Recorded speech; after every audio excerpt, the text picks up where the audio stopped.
Good morning everyone. आज हम पढ़ेंगे जल संरक्षण और प्रबंधन। जल संरक्षण का अर्थ है जल का उचित उपयोग करना जिससे कि शुद्ध जल को बचाया जा सके और आने वाली पीढ़ियों के लिए भी इसका उपयोग किया जा सके। तो ताज़े जल की जो घटती हुई उपलब्धता है उसका कारण क्या है कि बढ़ती हुई मांग, क्योंकि जनसंख्या लगातार बढ़ रही है तो जल की मांग भी बढ़ रही है। लेकिन जो शुद्ध जल है उसकी मात्रा है सीमित है, क्योंकि अधिकतर जल समुद्रों में जो कि खारा है, लवणीय है, जीवन यापन के अनुकूल नहीं है। तो शुद्ध जल की मात्रा कम है, लेकिन जनसंख्या के बढ़ने से जल की मांग बढ़ती जा रही है और शुद्ध जल है वो लगातार प्रदूषित हो रहा है, जिसे कि उपयोग के लायक नहीं रह रहा। इसलिए जल का संरक्षण करना आवश्यक है। तो जल संरक्षण पूछिए आपसे क्या है, तो आप सिंपल सा बता सकते हो कि जल का उचित उपयोग करना जिससे कि आने वाली पीढ़ियाँ भी जल का उपयोग कर सके, वही जल संरक्षण है। जल प्रदूषण का निवारण, अब इसका प्रबंधन कैसे किया जा सकता है। जल प्रदूषण होता है उसका जल प्रदूषण का निवारण, अब चाहे हमारे तालाब हैं, झीलें, नदियाँ प्रगति का कूड़ादान बन गई है। जितने भी जलीय क्षेत्र है, कचरा है वो इन्हीं में डाल देते हैं। उद्योगों के साथ साथ हमारी संस्कृति और धर्म भी जलीय प्रदूषण में सहायक हो रही है। अब जिस देखो कैसे कि कुछ एक नदियां हैं जिनमें लोग अपनी पवित्रता को लेकर या मोक्ष के लिए, मुक्ति के लिए, पाप को धोने के लिए, पुण्य कमाने के लिए जाते हैं और उसमें फूल आदि डालते रहते हैं, जिससे कि नदियां हैं वो लगातार प्रदूषित हो रही है।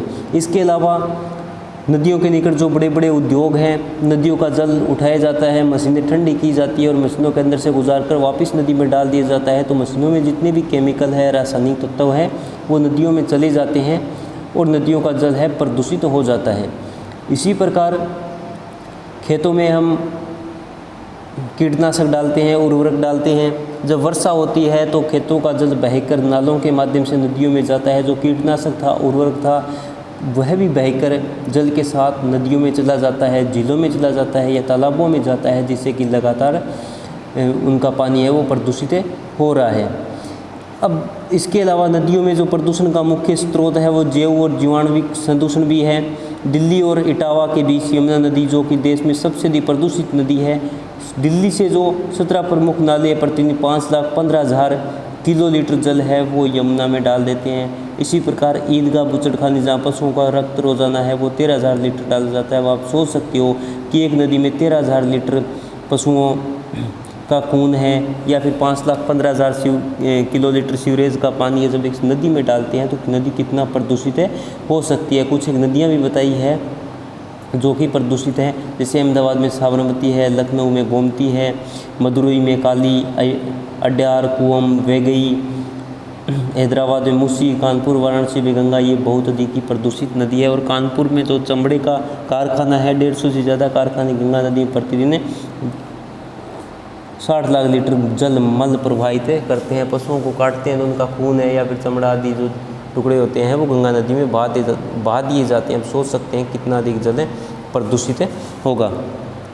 देश में जल संरक्षण के लिए कई कानून भी बनाए गए थे। जल अधिनियम 1974 बनाया गया, फिर पर्यावरण सुरक्षा अधिनियम 1966 बनाए गए, लेकिन कानूनों को प्रभावशाली ढंग से लागू नहीं किया जा सकता।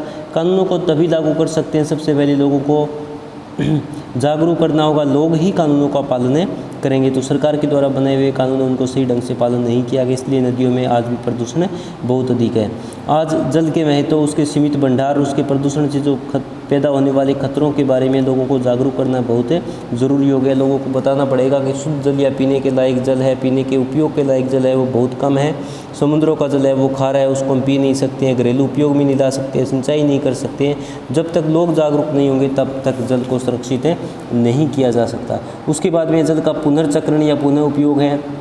तो ताज़ा जल होते हैं उसकी पुनर्चक्रण या पुनः उपयोग हम कर सकते हैं, जैसे कि अधिकांश उद्योगों में जल का शीतलन उपयोग है, शीतलन के लिए किया जाता है। शीतलन का मतलब मशीनों को ठंडा करने के लिए किया जाता है। अब उसको हज़ारों लीटर जल प्रयोग में लाया जाए। इस कार्य के अपशिष्ट जल का प्रयोग, जो कि गंदा जल होता है, उसका प्रयोग किया जा सकता है, क्योंकि उसके द्वारा भी तो मशीनों को ठंडा किया जा सकता है।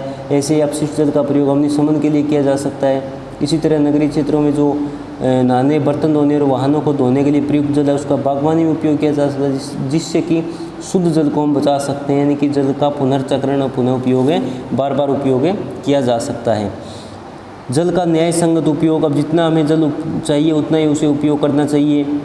कई बार नलों को हम खुला छोड़ देते हैं, नल खोल के ले जाते हैं, टूथब्रश करते हैं, सेव करते समय पानी चलता रहता है, बाथरूम में 50 बार फ्लश करते हैं।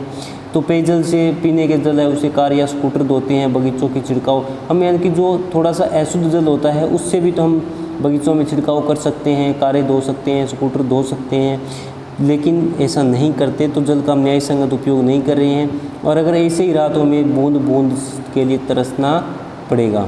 सिंचाई व्यवस्था का प्रबंधन, अब सिंचाई में बहुत अधिक जल का उपयोग होता है, तो सिंचाई व्यवस्था में जल का उचित प्रबंधन करके उचित उपयोग करके जल की बचत कर सकते हैं। जैसे कि नहरों को पक्का कर देंगे तो रिसाव नहीं होगा। शुष्क और शुष्क क्षेत्रों में जो शुष्क भूमि कृषि प्रणाली है, इसके अलावा बहुत सारी सिंचाई है, जो फुहारा सिस्टम है, टपकन सिंचाई है, नालियाँ बिछाकर पानी टपकता रहता है पौधों की जड़ों में, उसके द्वारा भी जल को बचाया जा सकता है। जल संभर प्रबंधन, अब जल संभर होता है कि जल को इकट्ठा करना, तो जल संभर प्रकृति द्वारा निर्मित एक ऐसा सुनिश्चित क्षेत्र होता है जिसका जल एक ही बिंदु की ओर, एक ही क्षेत्र की ओर प्रवाहित होता है। क्षेत्र की यही विशेषता इसे जल और मृदा संरक्षण के नियोजन की इकाई, आदर्श इकाई बना देती है। अब जल संभर प्रबंधन से तात्पर्य क्या, उसका अर्थ क्या है कि धरातलीय और भौम जल संसाधनों के संरक्षण और उनके दक्ष यानी कि उचित प्रबंधन से है। इसके अंतर्गत अपवाह को रोककर, अपवाह यानी कि जब अधिक वर्षा के समय नदी नालों का जल है वो एक स्थान से दूसरे स्थान की ओर जाता है, उसको अपवाह कहते हैं। जल को इकट्ठा करके रिसाव, तालाबों और पुनः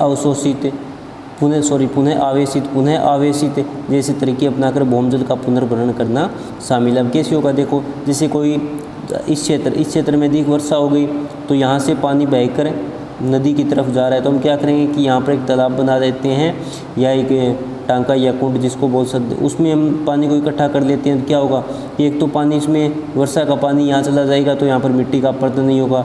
दूसरा, जब वर्षा बंद हो जाएगी, जब शुष्क मौसम आएगा तो इस पानी को उठाकर हम चाहे पीने के लिए, सिंचाई के लिए उपयोग कर सकते हैं। तीसरा, इसका फ़ायदा ये होगा कि यहाँ पर इस स्थान पर पानी खड़ा रहेगा तो धीरे धीरे वो पानी भूमि के अंदर जाएगा, जिससे कि उसी पानी को भूमि से वापस निकाल सकते हैं। अब जल संभर प्रबंधन के उद्देश्य क्या होते हैं, तो जल संभर प्रबंधन का मूल उद्देश्य क्षेत्र के संसाधनों के वैज्ञानिक मूल्यांकन और उनके सतत पोषण या लगातार उपयोग द्वारा उनका संरक्षण और परिरक्षण, उसको शुद्ध रखना होता है। वर्षा निर्भर और संसाधनों की कमी वाले क्षेत्रों में कृषि की उत्पादकता और उत्पादन को बढ़ा सकते हैं। मैंने पहले बताया, इससे सिंचाई कर सकते हैं। कृषि के साथ साथ संबंधित क्रियाकलाप जैसे कि उद्यान कृषि, फूलों की खेती कर सकते हैं, जैव कृषि कर सकते हैं, वानिकी पेड़ पौधे लगा सकते हैं, चरागाहों का संवर्धन कर सकते हैं, चरागाहों को सुरक्षित रख सकते हैं जिससे कि पशुओं से अधिक लाभ मिलेगा। सामुदायिक जो प्राकृतिक संसाधनों के उचित प्रबंध या दक्ष प्रबंधन पर बल देते हैं जिससे कि मृदा प्रदूषण और बाढ़ों का प्रकोप कम होगा। जल को हम रोक लेंगे तो भूजल स्तर को ऊंचा उठाकर जल की लवणता को नियंत्रित कर सकते हैं, क्योंकि धीरे धीरे जब मीठा जल भूमि के अंदर जाएगा तो भूमि के अंदर का जल है वो मीठा हो जाएगा, लवणता की मात्रा कम किया जा सकता है। वनों के कटाव को रोका जा सकता है, रोककर वन्य जीवों को नैसर्गिक की जगह प्राकृतिक लिख सकते हैं, नैसर्गिक प्राकृतिक विकास के अवसर प्रदान कर सकते हैं। लोगों विशेषतः स्त्रियों को रोजगार के अवसर मुहैया करा सकते हैं, जीवन स्तर ऊंचा उठे, जैसे कि रोजगार के साधन होते हैं पेड़ लगाना, घास काटना, बेचना, तालाबों की तली भरी गाद को निकालना, मछली पालन है, सिंचाई है, खेती मजदूरी है, वृक्ष उत्पाद यानी वृक्षों से जो भी उत्पाद होते हैं उनकी बिक्री से भी हम उनको रोजगार दे सकते हैं। तो जल संभर प्रबंधन के बहुत से फायदे हैं। अब भारत में जल संभर विकास की बहुत सी परियोजनाएं चलाई गई थी। 1990-91 में केंद्र सरकार ने आरंभ की गई परियोजना के अंतर्गत केंद्रीय और राज्य सरकारों ने देश में अनेक प्रकार के जल संभर और विकास प्रबंधन, जल संभर विकास और प्रबंधन कार्यक्रम चलाए थे। अब मध्य प्रदेश में कौन सा था, पुरवा नाला था, याद करने आपको एक ही नंबर का क्वेश्चन आता है। आंध्र प्रदेश में महेश्वरम था। कुछ कार्यक्रमों गैर सरकारी संगठन NGO भी चलाते हैं, जैसे हरियाली केंद्र सरकार द्वारा प्रावर्तित जल संभर विकास परियोजना है जो लोगों के सहयोग से चलाई, ग्राम पंचायत द्वारा चलाई जा रही है। आंध्र प्रदेश में था नीरू जलोराप। अलवर में राजस्थान में था अरवारी पानी संसद कार्यक्रम, ये पानी को रोक कर बांध बनाई गई थी। तो बहुत से कार्य है वो NGO के द्वारा भी किए जाते हैं। वर्षा जल संग्रहण, वर्षा जल संग्रहण क्या है कि जल जहाँ गिरे उससे कब्जा लो, उसको रोक लो, प्राचीन अवधारणा है। ये भी जल संभर है, जल संग्रहण है, पानी को रोका जाता है, इसमें पुनर्भरण किया जाता है। अब वर्षा के जल का संग्रहण करना, बंद और बेकार पड़े कुओं का पुनर्भरण, कुओं में पानी को भर देना, खुदे हुए कुओं का पुनर्भरण, जो नए कुएं खोदे गए हैं उनमें पानी को इकट्ठा करना, बंद या चालू हैंडपंपों का पुनर्भरण, रिसाव गड्ढों का निर्माण, खेतों के चारों खाइयाँ बना ताकि खेतों का पानी खाइयों में पड़ा रहे, उसके बाद ये पानी भूमि में चला जाए। छोटी सरिताओं पर बंदिकाई और बांध बनाना, ये बहुत से कार्यों के द्वारा वर्षा जल को हम संग्रहित कर सकते हैं। इन तरीकों के द्वारा वर्षा के जल को निम्नलिखित उद्देश्यों के लिए प्रयोग किया जा सकता है। उद्देश्य वही है जो हम प्रबंधन में पढ़ के आए हैं। अब इसको आप में देखने कि किस प्रकार से देखो इसमें जल समर प्रबंधन द्वारा ये डैम बना दिया गया है, क्योंकि पानी बह कर है वो डैम में आ जाता है। अब झीलों द्वारा जल संग्रहण, झीलें हैं उनमें पानी को इकट्ठा किया जा सकता है। ये छत का पानी है, ये धीरे धीरे पंपों के द्वारा इन जो पाइप होते हैं उसके अंदर भूमि के अंदर चला जाता है। ये छत का पानी है कुओं में जाता है। खंदक के द्वारा पुनर्भरण यानी कि छोटे छोटे जो खड्डे हैं उनके द्वारा भूमि के अंदर चला जाता है, जिससे कि भूमि के अंदर पानी की पूर्ति होती रहती है। तो ये हम कर लेंगे किस प्रकार से वर्षा जल संग्रहण का लाभ होता है। उसके बाद में इसने बताया कि अम्बाला के सुखो माजरी गाँव, अब आपको मैंने पहले ही कहा था कि अम्बाला के सुखो माजरी गाँव के बारे में आपको पढ़ना है, चंडीगढ़ के निकट है। उसके बाद में था रालेगण सिद्धि की, रालेगण सिद्धि के बारे में आपको पढ़ना है, क्योंकि कई बार पूछ लिया जाता है इनमें से क्वेश्चन, रालेगण सिद्धि कहाँ पर है, तो महाराष्ट्र में है। वहाँ पर पहले हालात कैसे थे, अब उसके बाद क्या हालात बदल गए, क्योंकि इसमें ये बताया गया कि पानी के संरक्षण के द्वारा या पानी को रोककर हम किस प्रकार से अपने क्षेत्र का विकास कर सकते हैं। महत्वपूर्ण भौगोलिक शब्द सभी पढ़ने आपको, जो पीछे हम पढ़कर भी आए हैं कि सिंचाई क्या होती है, वाष्पोत्सर्जन क्या होता है, मानसून विच्छेद या विभंगता जो हमने पहले पढ़ा था, कैसिका क्रिया क्या होती है, ये देखो आप कि ये यांत्रिक क्रिया जिसके द्वारा मृदा परिच्छेदिका में भौम जल स्तर या आर्द्र अवमृदा के ऊपर ऊर्ध्वाधर उठता है। अब इसने सीधा सा मतलब है कि कैसिका क्रिया क्या होती है, किस प्रकार से पृथ्वी के जैसे कि आंतरिक भाग में जाते हैं। इसने कहा है मृदा परिच्छेदिका की, मृदा किस प्रकार की चट्टानें होती है, आपने +1 में पढ़ा था कि मेंटल भूपरपट्टी, मेंटल करोड़ आपने परतें पड़ी थी। इस मिट्टी की परतों को ही परिच्छेदिका कहते हैं। भौम जल स्तर जो भूमि के अंदर का जल होता है, आर्द्र यानी कि नमी हो, अमृदा इनकी मिट्टी का निचला पार्ट या निचला स्तर होता है। तो ये यांत्रिक क्रिया यानी कि प्राकृतिक क्रिया है जिसके द्वारा जल है मृदा परिच्छेदिका में यानी कि मृदा की परतों में भौम स्तर यानी कि भूमि का जो जल होता है आर्द्र अवमृदा से ऊपर की ओर उठता है, यानी कि भूमि के अंदर जल है वो नीचे से ऊपर की ओर उठता है। शुष्क या अर्धशुष्क क्षेत्रों की एक विशिष्ट प्रक्रिया है जहाँ वर्षण की अपेक्षा वाष्पीकरण अधिक होता है, यानी कि जहाँ पर वर्षा कम होती है वहाँ पर वाष्पीकरण अधिक होगा। शुष्क क्षेत्रों में जो रेगिस्तानी होते हैं जहाँ पर टिब्बे अधिक होते हैं वहाँ पर वर्षा कम होती है, वाष्पीकरण अधिक होता है। चक्रीय संसाधन जिन्हें बार बार शुद्ध करके प्रयोग किया जा सकता है। प्रवेशीय चट्टान कौन सी होती है, जिसमें छिद्र होते हैं, दरारें होती हैं, संधियाँ होती हैं। संस्तरण यानी कि संधियों, छिद्र, दरारों से होकर जल भूपृष्ठ से नीचे जा सकता हो। हम जहाँ पर रहते हैं भूपृष्ठ उससे पृथ्वी के आंतरिक भाग में जा सकता है। चाक और चूना पत्थर की शैली इसकी उदाहरण है, क्योंकि चाक और चूना पत्थर होते हैं उनमें छिद्र बहुत अधिक होते हैं, दरारें होती हैं।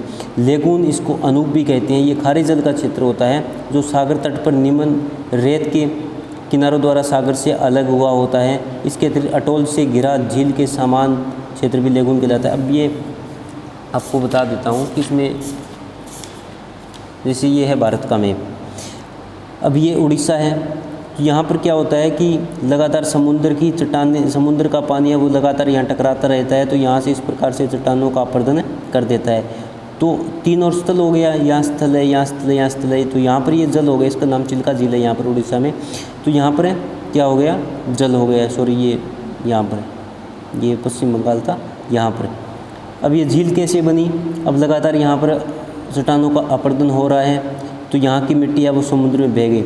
लेकिन धीरे धीरे फिर एक समय ऐसा भी आएगा कि यहाँ से चट्टानों का अपरदन होगा तो यहाँ पर मिट्टी इस प्रकार से एक दीवार जैसी आकृति बन जाती है, तो ये इस झील का पानी है ये समुद्र से कट जाता है, लेकिन कहीं न कहीं से ये समुद्र से एक भाग से जुड़ा होता है और पानी यहाँ से आता जाता रहता है। इसी को लेगुनिया झील कहते हैं, अनूप भी कहते हैं, झील भी कहते हैं।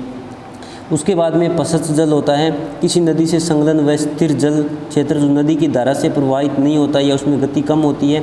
ये क्षेत्र उस स्थान पर तेज़ी से विकसित होता है जहाँ सरिता 2 भागों में बंट जाती है और नदी विसर्प बनाती है। जैसे नदी इस प्रकार से घुमावदार आकृति में होती है, लगातार आती रहती है, तो एक लगातार यहाँ पर अपरदन होता रहता है और यहाँ पर जो जल है वो नदी से कट जाता है, एक झील सी बन जाती है, उसको पसच जल कहते हैं। फ्लोराइड फ्लोरीन का रासायनिक यौगिक है जो दांतों को अक्षय से बचाता है। संख्या, ये सफ़ेद पाउडर के रूप में पाए जाने वाला विषैले रासायनिक तत्व। जब लगातार हम पृथ्वी के आंतरिक भाग से जल को निकालते रहते हैं तो अनेक प्रकार के रासायनिक तत्व उसमें जमा हो जाते हैं, जो कि मनुष्य के लिए पीने के जल उपयोग करते हैं तो बहुत ही खतरनाक होते हैं। जल भरित इनकी पारगम्य सेल की परत, पारगम्य सेल कौन सी होती है? जिसके अंदर छिद्र दरारें होती है, जिसमें जल भरा रहता हो। चाक और बलुआ पत्थर, हम चाक के बारे में पहले ही पढ़ा है। जल संभर या जल विभाजक, वह उत्थित सीमा यानी कि ऊंची उठी, उत्थित का मतलब वह ऊंची सीमा जो विभिन्न अपवाह क्षेत्रों में बहने वाली सरिता की शीर्ष भाग को अलग करती हो। जैसे कि ये कोई ऊंचा क्षेत्र है, यहाँ से कोई नदी निकल रही है, तो एक नदी पश्चिम की तरफ चली गई, एक पूर्व की चली गई, तो ये ऊंचा उठा हुआ क्षेत्र क्या कहलाएगा?